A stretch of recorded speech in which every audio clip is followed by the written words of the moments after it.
All right, welcome back. We got another story. Again, I love it when people are sarcastic with me in the green room because I know that means we're going to have a really interesting conversation. And already we've got some smacks going. So I'm excited to see where this conversation is going to go. But today we have David with us. And small town, big town, moving, crazy stuff. There's a lot of different conversations that we're going to talk about. So David, thanks. Thank you for taking the time out of your day to be here. I know we talked about some of the technical challenges we're going on, but we have made it. We are here. We're going to be able to have a great conversation. I am so looking forward to it and grateful to be here. And I promise there won't be that much of a smackdown after this. Well, the SmackDown kind of makes it more interesting because now people are going to have to listen like, okay, or they're going to be questioning like, what did he say in the green room? What was going on? Well, we'll leave that till the very end so everyone has to listen. And if they flash forward through or put it on a 2x speed, we'll just say something so fast right around 25 minutes in then they that have to go back and watch the whole thing back. again. Exactly. I And love now it. the caveat is it won't be 25 minutes. It'll be some other timing than that. Oh, I love it. I love it. So, I mean, we do start these things, and I love being able to start this way. And I do want to ask this question because I think it's important to kind of get to know you a little bit, especially as we start into this story about your life and the transitions and the journeys of going into different business worlds and whatnot like that. So let's just start with this: is who are you? And let's say we just meet in an elevator. You got 60 seconds or so. Who is David? David is a connector and a composer and a proud father.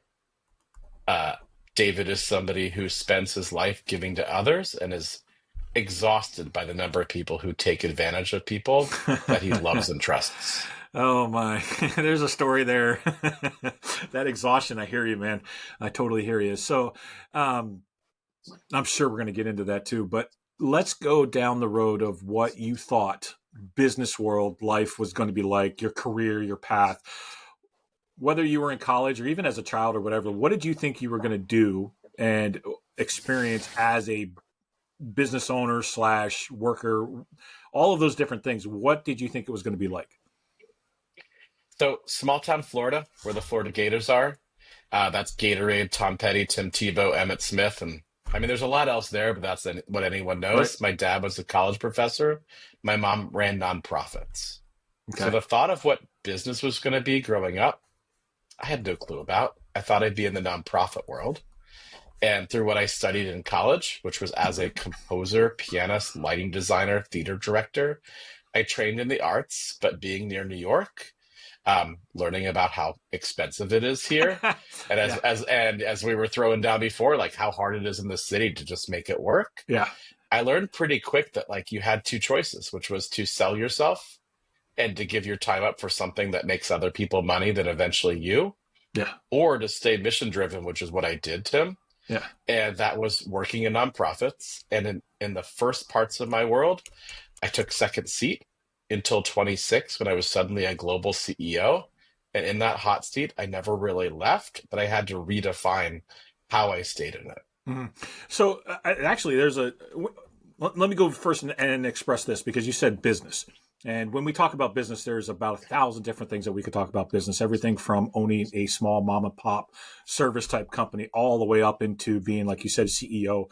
So when you said you're looking at the business and you thought of business, did you have any understanding or comprehension or thoughts of, okay, this is what a business should be or should look like? Because you said that your parents were both, you had education background with your dad, with a Hmm. professor, and then you had nonprofits with your mom. Was there any inclination of, hey, I want to be an entrepreneur or I want to be in a corporate business? Like where was your mind at for that? No, none of it, right? I grew up in a world of service where Okay. like the goal with what I did in philanthropy and nonprofits from early beginnings to the greater heights earlier in my career was this idea of how much I can spend my time to help other people. I didn't go after the money of it. My salary was much less than people I solicited donations from, but I was always content that the results of every year were how many people that I helped. So I did not have a concept of that. And when I started in New York in my mid 20s, really networking to the billionaires and centimillionaires of this world, the philanthropic world I was in, I started to see that those vast differences. And the hard thing is when you're around money, you think you need to have money to be Mm. happy. And I realized so many of those people were unhappy. And that was a lot of, and this is around the time of the housing bubble recession and infamous Bernie Madoff, that I realized everything I've been taught about networking was wrong. Hmm. And by reinventing that, I found more purpose. I also found a way to build a global business from it. Hmm. And that was my first understanding of the business I could build, not just the opportunity for which I could take, a C-suite or a CEO title. So, what concept rattled you the most when you were looking at it? Because it sounds, and correct me if I'm wrong, but it sounds like you came at it from the service aspect. You came at it like, what is it that I can do for you? How can I help? What? And then you start seeing some of these other guys you have mental image of what they look like, what they think, how they act and operate. So, what concept blew your mind the most? What was the one? I don't want to say one thing, but what was one of the things that really kind of rocked your world in your perception of whether that was the millionaires and the billionaires that you were working around and with versus maybe it's your upbringing, maybe it was a foundational belief. The thing that I have hated since I was 3, and this will be the spoiler alert for those listening, when I rallied against the hypocrisy of a bully named Davy, which is why I hate the name Davy, was this idea that people who take an unfair advantage of others get away with it.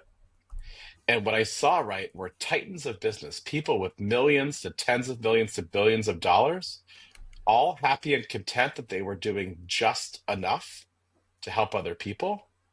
And as I built relationships with them, they would be comfortable to tell me, they're not donating as much to all these charities because they have to redo their summer home or their yacht had to be Mm, repaired. And I sat there going, most of the world exists on nothing.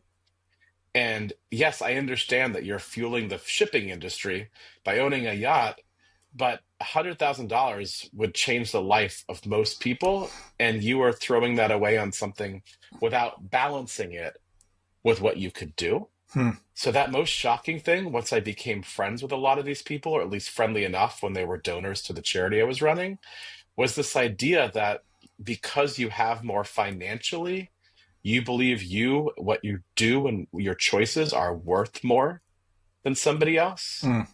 And I developed this really, really, you know, probably hypocritical, asinine way to approach it, which was if you were not doing more for other people than you were doing for yourself, I didn't want to associate with you, no matter how alluring it was to Mhm. be around such wealth and power. Mm. I mean, that speaks to one of the biggest false narratives, which is the idea, the concept that, and I think you even alluded to this, is that money will bring happiness. Money will bring value. Money equates to higher position, equates to a better life. And what you're saying is realizing that that is not the case. And that just struck you as one of the largest downfalls for those that have those millions of dollars and have a lot of that. Man, where'd you go with that? Where do you how do you integrate that into your own life? I mean, because there's a lot of people pursuing money. Let me just put it that way. There's a lot of people that are Oh like, yeah. this is the goal. If I have a lot of money, then I know I'm going to be happy. So how do you basically cope with all of that in your brain and the business? And I'm sure we're going to get into some of what you do, but Yeah, everyone talks about connection, about purpose, about authenticity. For me, it's the combination of the strategy of it and the intent of it. So, from knowing no one of substantial means, I have now networked into Hollywood and Bollywood to giving pledge billionaires to people whose entire worlds have conferences named about them, to human beings who have a single name and everyone knows who they are globally. And I built trust with thousands of those people. mm, Here is what happened. What I was taught in networking was act tribally. Talk to people who look like you and talk like you, and you'll get far enough. And when I ran my charity and then housing bubble recession and Bernie Madoff hit, I had nothing and that network was decimated. mm, So I threw it out the window. I'd approach a whole bunch of people. I'd meet them on their level. I'd get out of my circle of, in this case, Jewish Israeli arts in particular. And I meet people involved in anti-human trafficking and climate change and mental health and sports and wellness and everything that was seemingly antithetical to what I needed to network in. yeah. What I found there were two things. One, I found the connector, which is what my entire world is. The person who's the most connected, high integrity, deep listening, amazing human. And I realized that they, myself included, were all alone. But the reason we built trust, and this is that final part of it, just to understand, like the reason we built that trust is when somebody told us no, we said, okay, well, thank you. How can I help you? And then we would deliver that help.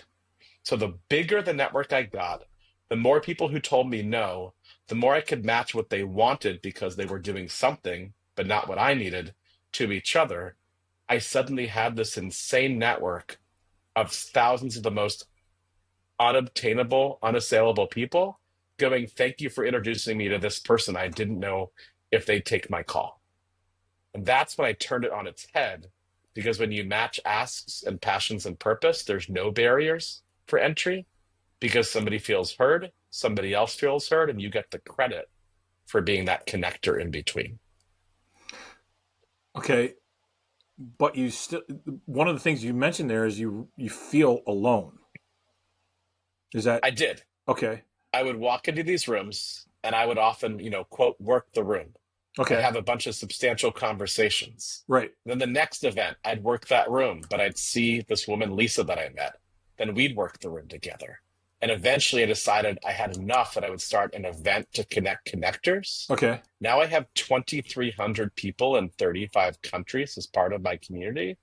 I'm far from alone because I needed to find the person who was like me, that convener, that person who listens and gets you to the exact right next podcast guest, whatever it might be. And I learned there was a specific subset of people, most often not celebrated, who were the fabric of business, the fabric of fundraising, the fabric of everything, because they knew more people and those people all trusted them.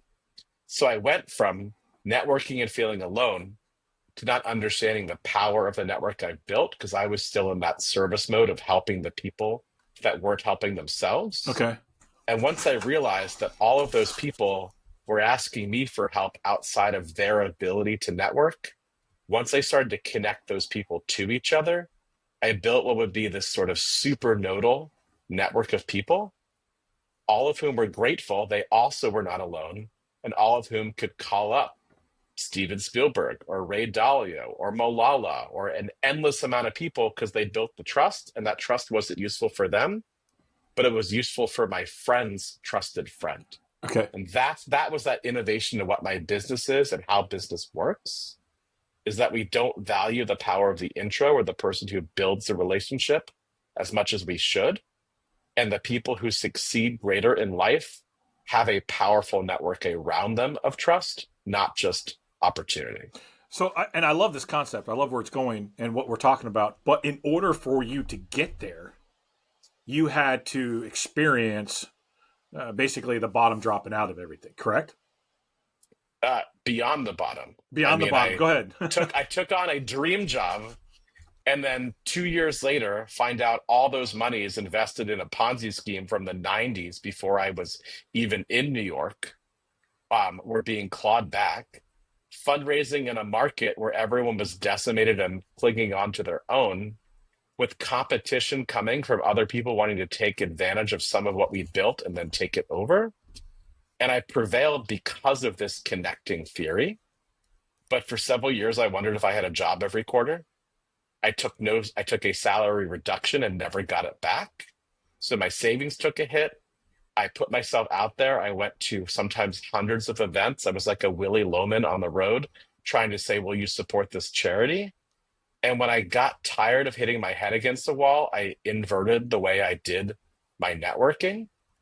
And then I didn't sit back. I was still out all the time. Right. But my network started to feed itself more.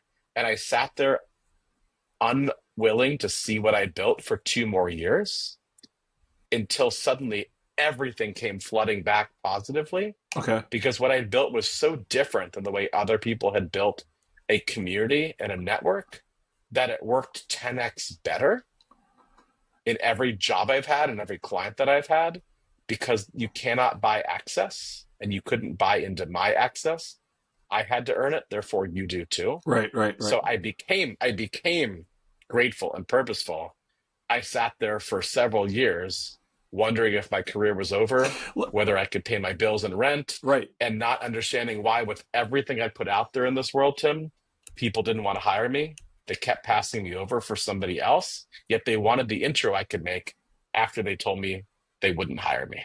So let's dive, if it's okay with you, I'd like to dive into that because I Yeah, guarantee you, people that are listening to this podcast are in the same feeling. They may not be in the same circumstances, but that feeling of one, I don't know if I'm going to be able to pay my bills. I mean, frankly, sometimes it comes down to I don't know if I'm going to be able to pay payroll. I don't know if I'm going to be able to yeah, actually. I mean, there's all that fear of or stress or whatever you want to call it of how the heck are we going to get through all of this? And there's a definitely a fortitude when it comes to an entrepreneur, especially somebody who's working from home.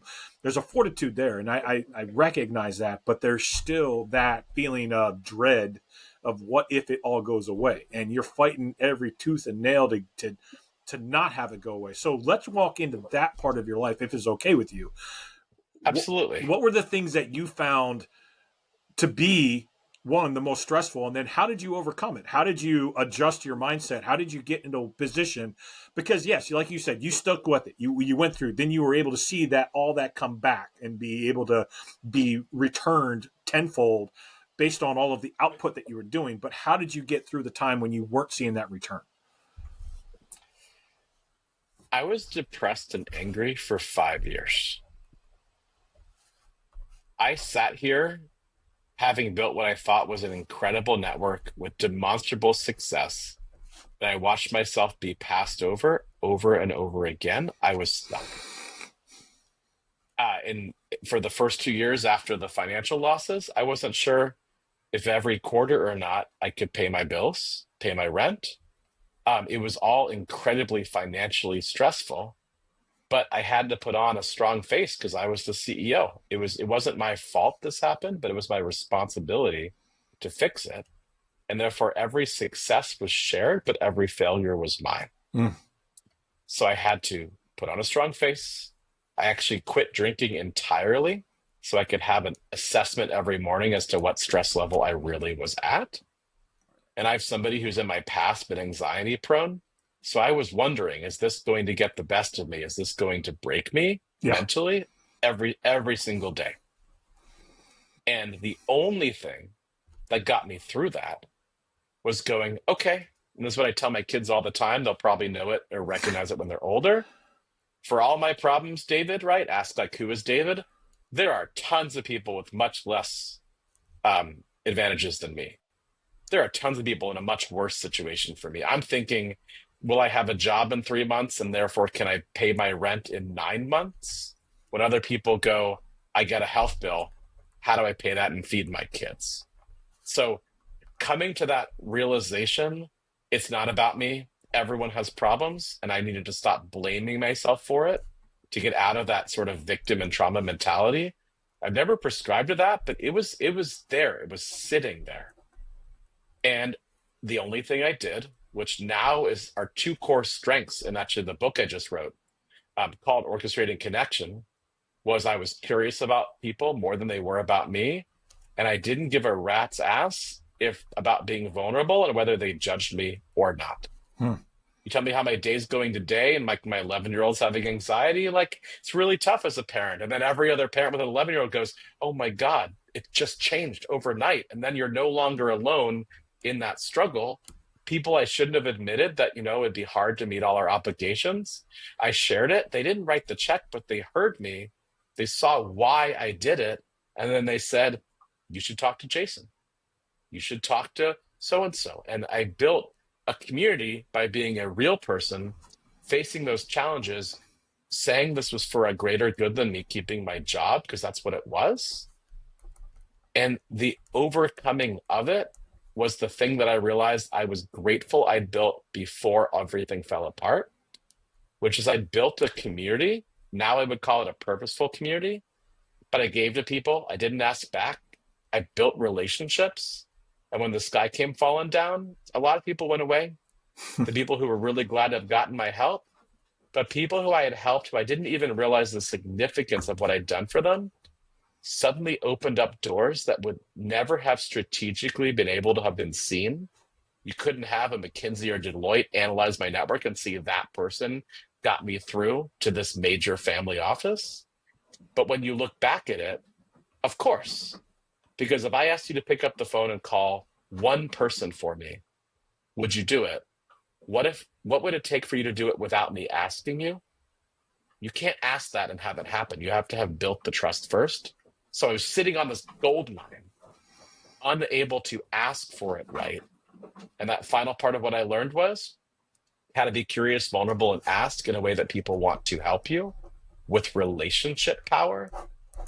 And since the world is built on the intro and we don't value it as much as we should, my entire world then became that, because if people weren't helping me when I had a massive network, what's it like for somebody without having built that already? Mm-hmm. So, if you don't mind, we're going to take a slight rabbit trail. There's a slight deviation here, and the reason is because and this is what I love about this podcast is we have the ability to be able to do this. But you mentioned something in here, and we've talked actually with several different people, and this topic specifically has come up multiple times. So it's this concept of when we look at all of the challenges and the problems and the things that we are going through, whether it's trauma, doesn't matter what it is, there is a level of, oh my goodness, there's a lot. There's a lot of things that we have to deal with.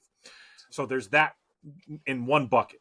And then on the other side of it, we look at it and say, well, you know what? There's a lot of people that are a lot worse off than I am. And like you mentioned, you have the ability to say, I have way more opportunity than so-and-so down the street or whatever.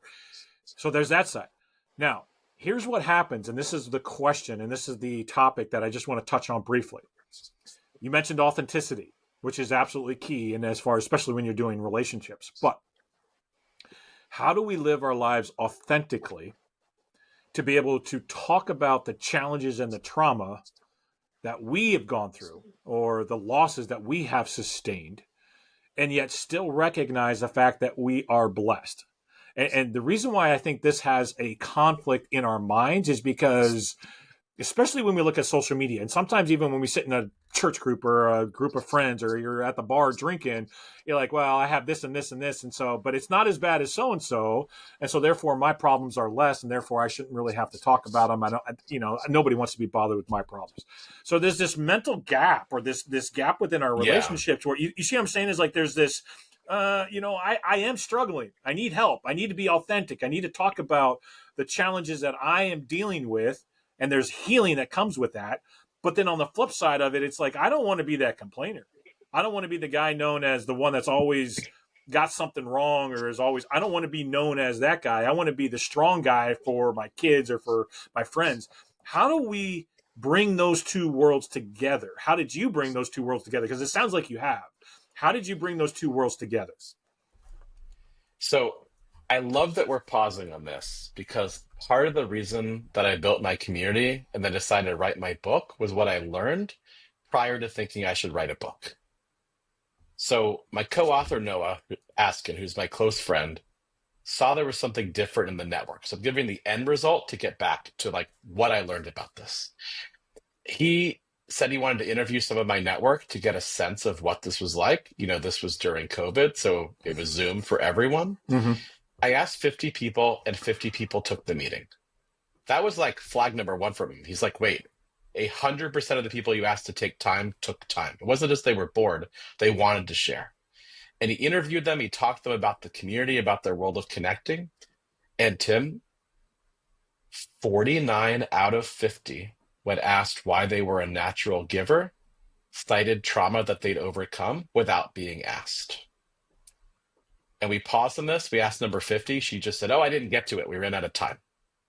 Which meant that every single person we interviewed who would be describing everyone else as that blessed, altruistic giver made a choice in their life, not only not to be a victim or a martyr, but to unassailably fight for other people to never have to have made that choice with the trauma that they were about to face, or how to get them through it. So therefore, the most generous and blessed, and this is now I've asked 300 people, 300 people have had some sort of trauma. In some cases, it's absolutely horrific. In other cases, it was the threat of it. In many cases, they diminish it because, their dad was just a little drunk, or their mom left when they were 12, but they had a really great aunt. They sort of kowtow away from what it really was for them because they've already rationalized they're not going to let it define them. So if you can get to that point, right? If it's you're not going to let it define you, then you are farther along than most people who let the lack of actions that you're taking define you because it haunts you. And so when everything goes wrong, you don't want to be a complainer because the complainer isn't the right way to phrase it. There's a difference of being vulnerable and having what's called verbal diarrhea. There's also a big difference, right? We live in this world of consent about engaging with somebody and unloading on them as opposed to asking if you could get their perspective. Because if you need to unload on somebody, talk to a mirror, talk to your partner, or talk to a therapist. Write it in your diary. But if you're at a point where you need to sort through it and somebody you think would have value, or you're trying to get them to be helped by sharing what happened to you, that's a different level of how you build that authentic relationship. And it's permission, it's curiosity, and honestly, like it's always the right timing. And if you can approach that right, then even if you're struggling with what happened from it or what is happening, you have to think about how would somebody in somebody else's shoes want to hear this, and what are you really after in sharing it? So if you say, I'm so stressed, I can't make payroll, everyone's going to hate me at work, what type of response are you supposed to give somebody back from that? They won't hate you, even though they need to be paid. Right. But if you say the same thing and you go, the stress of running a business and having such a responsibility for everyone who works under me is just like crippling me. I wish I knew how to show them that this is a pattern and we will hit this low to get more to this high. Like if they'll just come with me, somebody else might respond and be like, I was there 2 years ago. I brought my entire team in. Would you like to hear what I did? And so it's a lot of this is getting out of that me mentality, what happened to me. That's what, my comment before triggered for you to ask this. And to understand that if you want to build a relationship that helps you in the future, capitalistically, strategically, access, you have to have the other person feel heard. And you have to have shared back and forth something that gives you this idea that now you're in the same narrative and journey. It's not here's my movie of my life and here's yours and we're in each other's backgrounds. It's how does it come together, even for a brief moment in time, for you to share a narrative and elevate each other? Even if you were college roommates and you don't talk for 20 years, you can still have built the bond through that. You could have had somebody invest in you and lost their money, but 5 years later, they'll say to you, that loss was the most important thing ever because now I learned the questions we should have asked together. You don't know what these people think unless you re-engage. So my answer, obviously probably way too long, this is my habit from my father, is this idea that so what if you're vulnerable? If you were curious first and then you share vulnerability in response to the curiosity that brought out something from the other person, or to bring it out because they are too blocked, but by you sharing it, you build a bond. We spend all our time going to events, going to conferences, taking meetings to build a bond, looking for the transaction. The deepest relationships that are funding my startup that helped me write my book are from people where I talked about the challenges of being a young parent, the challenges of running a charity where we're getting sued in the middle of it because of bankruptcy law. This idea of in my 20s having 2 panic attacks and how debilitating it was to think everything I built went away, or now dealing with a moderately healthy 87-year-old father who's being taken care of by my mom, but I lived every day in fear of what's going to happen next. Do you want to talk about that with me? And I don't mean you because we're already in the middle Yeah. of it. Yep. Or do you want to be like, well, what was it like to work with Ray Dalio and the few times you met Steven Spielberg because he donates to the charity that you chair? What was he like?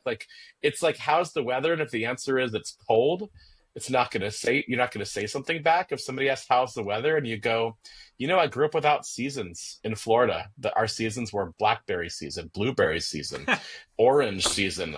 We never had apples, but we had peaches, like sweet Georgia peaches. And somebody else goes, I've been in the Northeast so long, but winter's just getting to me now ever since I hurt my knee. And suddenly, what was the first question? You're in a flow where all that can happen. That's a strong position to be in. That's the strongest position to get to. It's an art. You have to learn it, but you have to care about the other person more than yourself first to get there. I love it. Man, so many thoughts. I don't think we're going to have time to actually cover them all. We might have to do another. Let me just touch on these a couple because this is absolutely key. And if you, I'm going to highly recommend anybody listening, just rewind the last 5 minutes and listen to that again, because that is the absolute key when it comes to being able to be authentic and rectify these things in your mind. And I don't want to take anything away from that. I just want to add to it. Hopefully that's what I do here. One, we've now interviewed on narrative almost 100+ people. And what you said about people that have gone through the trauma are the most serving is, and I'd have to go back and check, but I think it's almost 100%. To everybody that has ever given us an interview, to anybody that has ever said, hey, I'm here for service, every one of them has gone through some type of trauma, or like you said, the perceived aspect of that trauma. So I can echo exactly what you said, the exact same thing. The second thing that I heard you say in there was the reframing aspect. And that is absolutely key, because if you don't go through that healing process to be able to you'll never be able to redefine your narrative. You'll never be able to write your story moving forward. So you have to be able to learn how to heal and reframe what's going on. And then the third thing is you mentioned this, and it's a concept, and I don't recall where I heard it from and who I heard it from. So I don't want to take it as my own. It was somebody else's, but there are two types of people. And I see this in my own life. One is there are people that talk to think, and then there's people that think to talk. And I'm maybe you can answer this too, David, but I suspect that a connector is somebody is able to talk to think. In other words, they like to flesh out and verbalize their thought process rather than keeping all of those thought processes internally. And maybe you can mention something to that. I don't know if you've seen that as well, but it's something that I have seen in my own life, that people sometimes they're just verbalizing it just to be able to kind of process what's going on. Yeah. So two things with that. One, there are those two different types of people in terms of the way that we process information. There's a difference of how you do that in connection with somebody else than just doing it. But most connectors are so adept at asking questions. And again, I keep saying in my book, but I just put it all there, right? The addendum of it covers all the types of connectors. And one of them is called the one people call. And the joke is, right, they have resting, compassionate face, but they're just that person that you walk up to and you just unload on them. And then the way that they hear, their physical demeanor, and it's all different walks of life. I have a friend who's 6'8" and is like this. My mom is 4'11" and like this. Everyone has different abilities, but in connection, if you make somebody feel heard, then they're not talking to think or thinking to talk. They're actually rewiring what they say, then their narrative either way, into something that's getting to a deeper purpose of what somebody's hearing they need to qualify. That's the way you interview people. You don't regurgitate what they say and move on. You pause in the things that you need to either add to, as you really eloquently did, or need to pry on, because you're hearing what I'm not saying as much as you're doing it. Those skill sets, everyone can develop them. You just literally have to get out of your head, either way you're thinking, and sit here and go, okay, well, what's fascinating about Tim that no one's asked him for why he interviewed 100 people on this, and then shifted his format a little bit to look at how people jump into business and what they thought it was, as opposed to what was your childhood and how did it develop? So Tim, what was that shift for you in your podcast now? If I can ask the interviewer, that sort of let you to have this new nuance in the way that you want to both bring on guests and feature their story. I mean, frankly, and so you're bringing up something that we haven't even really told our guests yet. So we're in the middle of doing all of this, and I've shared it with you in the green room. So this may be the time that we talk about that. But we are shifting. We're shifting our focus away from the entirety of the story to those that are at home. They're business entrepreneur individuals and the people that are at home, because we've seen such a huge need with connecting. I'll use your word. With the connecting, because people feel alone. People feel like they're the only ones that are going through whatever the challenge is, whatever the problem is.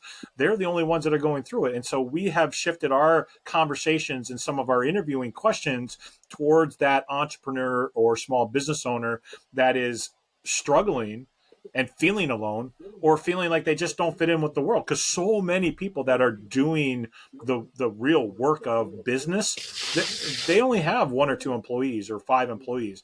Now they classify under the small businesses. Anybody that's 500 employees or less is a small business. But these micro businesses that are there is almost an unmet, cared for community, and especially when you're working from home in an arena where you don't have all of those connections, you don't have that physical presence and that energy that you see a lot. So we have adjusted. We're really looking at being able to cater and work with those specifically that are professionals, and whether that you define that as entrepreneur, business owner, or employee that's remote. All of you, everybody has challenges when it comes to how do I stay in relationships when it's all virtual? How do I have real physical relationships with healthy individuals going back and forth when we do a lot of our stuff on Zoom, or we're typically isolated in an office where there's nobody else and we don't always have that feedback? So yes, we definitely have switched that and gone in that direction. How are we going Well, I appreciate you to flip sharing this that. back around now? I gotta. So I gotta comment back to your two types of people, which might get us back on track, right? Yeah. So when you think about, right, everything I railed against earlier on about what makes you authentic, and like, again, my goal is to give people practical, actionable advice to how to build more purposeful community. It's the way my business works. It's the way I think most business works. Mm-hmm. From a micro entrepreneur to a global CEO with millions of people, dependent on them. In the end, it's all the same. But for anyone who has fully achieved success and purpose, right, the intent around you is represented in the people around you. What I found is, right, there are people who they live lives of quiet desperation. I think there's 3 types of people in this way. There are people who rage against the dying of the night, and that's to quote Thoreau and Dylan Thomas. And then there's people who are purposeful. Now, anyone who's purposeful will tell you they're still trying to figure it out. Anyone who is at the top of their game and doesn't think of themselves as lonely, everyone feels lonely. I have a friend who was like the homecoming king, and everyone thought he was so popular, and he was manic depressed the entire time, but he put on the right smile and no one asked. Mm-hmm. And there are so many people that sit in our worlds because we aren't curious and vulnerable. The hack to all of this, to not feel alone, even when you're on endless Zoom calls, is to literally get to know somebody enough that you can ask what action you can take on their behalf. And the minute you take an action for somebody else, you're not alone. The minute you deliver on that, your reputation is increased.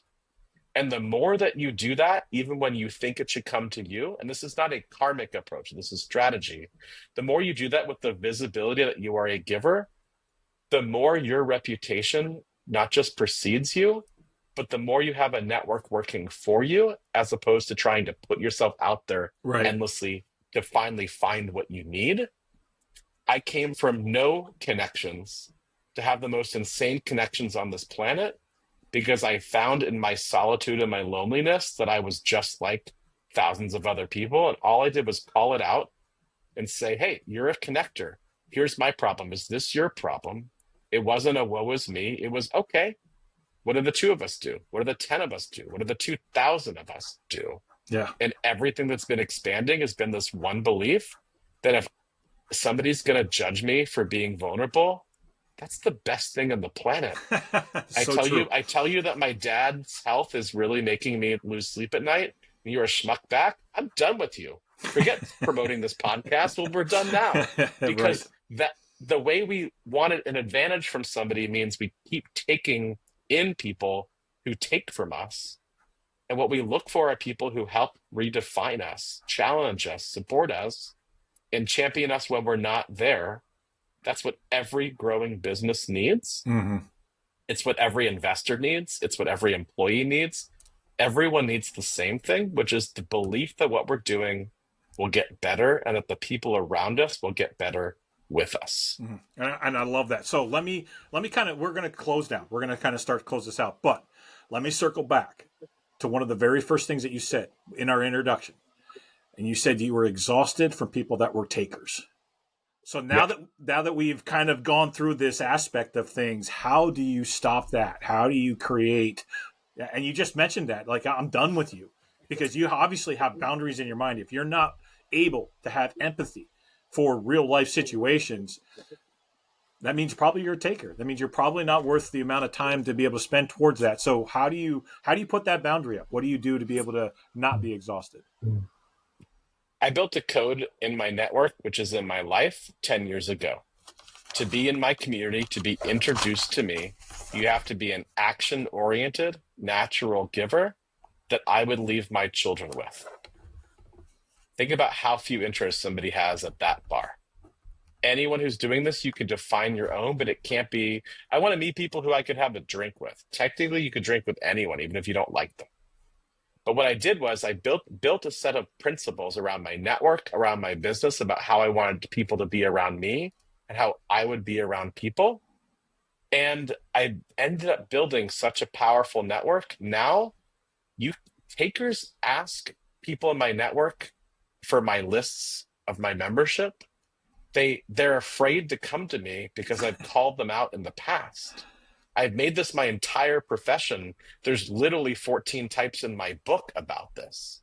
And every single one, to ferret them out, I ask them to take an action and to be honorable for it. And then they fail. So if you're listening, if you're doing this, Tim, and you ask somebody to take an action, to honor it back, there's no in between. There's no let me know what happens. It's either honor it or don't. People either get it or they don't. And when you judge people based on actions, not what they say, you develop the best filter on the planet. Mm-hmm. And if you're intentional in what you need and you ask somebody to honor it and then they screw you over, then for me, I'd go, you know what? Linda isn't somebody I'd leave my children with. And now I've built this quiet power from that. It's a power I use only rarely, but I just kicked the 47th person out of my network for literally stealing my network from thanking these people in a book of mine that came out and poaching them to come to their events without crediting me, without acknowledging me. And when I called them out on it, they lied to a friend of mine. And the most viral article I've ever had is about being principled, but saying, you know what? You crossed the line. I told you if you crossed, you'd be out of my network. I upheld that part of the bargain. You're out. And because of that, everyone who wants to trust me more now really trusts me. Yep. Because I had the audacity to not live in this in-between of maybe they'll do better. It was just a mistake. I was like, no, I was clear from the beginning. Be honorable. You weren't honorable. I asked you to elevate yourself and acknowledge it. And you said, I don't see a problem. I did see the problem. So That's the answer for me. You just have to ask it and then toe the line. I love that because and that's one of the things too is, so there's this other concept of the fact that you're not the bad guy. It is the list of rules, and you know the consequences based on the list of rules. And so you're not being the bad guy. You're not being this evil guy trying to hit people over the head with a hammer. It's like, look, this is the set of rules that you actually agreed to abide by. And if you're not, the rules are the bad guy. And you've chosen to make the rules the bad guy. It's not on me. And I love that concept that you have in your head with that. That's just beautiful. The one thing no one can really buy is their reputation. Mm-hmm.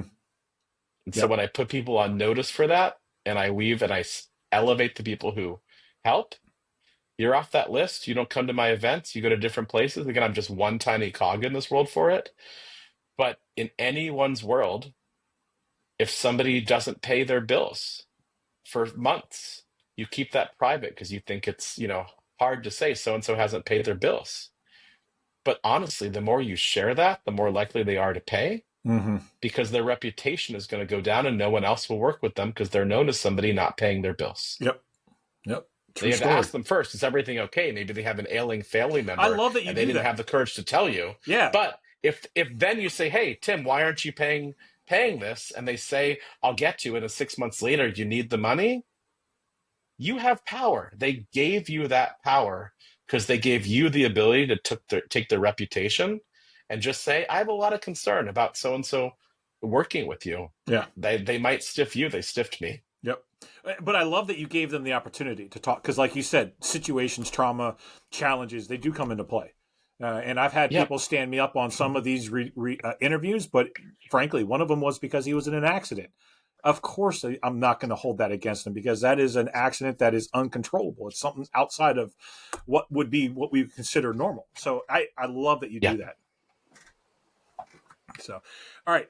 Like I said, we kind of have to wrap it up. We could probably keep talking for another hour because I love this conversation. I love where it's going. But I do want to give you an opportunity in all of the awesome stuff that we have said. We've talked about it. I mean, your book sounds amazing. So I do want to make sure that you mention about where to be able to get in touch with the book. But out of all of the things that you said, what would be the one thing that you would want somebody to walk away with? The one piece of advice or information that you feel will basically change their entire lives if they just would follow this? I'll give you the quick setup for it, and then we got to be brief. Okay. So you grow up, you don't choose your family, you don't choose your friends, it's circumstantial. By the time you're 18, most people who then leave home or stay, they're not in touch with most people after that. That next thing is college or early career until 25. People around you. And then if anyone is older than that looks back, how many people are you still in touch with? So at every moment, and this could be around 21 or 25, depending how people's careers and lives develop, because not everyone goes to college, it is your choice who you keep around you. And you are responsible for choosing for them to stay in your orbit and how they help you or harm you every interaction you have with them. That's the thing that people do not understand. That the parents around you, the coworkers around you, the influence of this, all the data shows endlessly that if 3 people are obese and 2 people are not, then the 2 people who are not, being the minority, become heavier by being around the 3 people who are heavier. It's just, this is what it is. And so therefore, if you want to stop making excuses for what's happening in your life or how no one will help you, ask the most of what you can of those around you who you love and trust, and filter out, filter off, relegate, or just don't bring in as close the people who you might feel such an emotional bond to, but they shouldn't be part of this powerful, purposeful core of the people around you. It is a choice. It is your fault if those people bring you down. Once you realize it was your choice to keep them around, it's hard to say it because we just want to be so nice and have everyone around. They're trying their best. But if every business event, so-and-so's an alcoholic and they ruin the party, get rid of them from your network. Help them. See if they want to go to AA. Right. But you have only so much responsibility because if they're affecting your business, you're not a charity case. You got your own life. You have your own family to deal with. It's all a choice. So you can help people, but making them part of your core means asking them to elevate to the same standards that you want to uphold. I love it.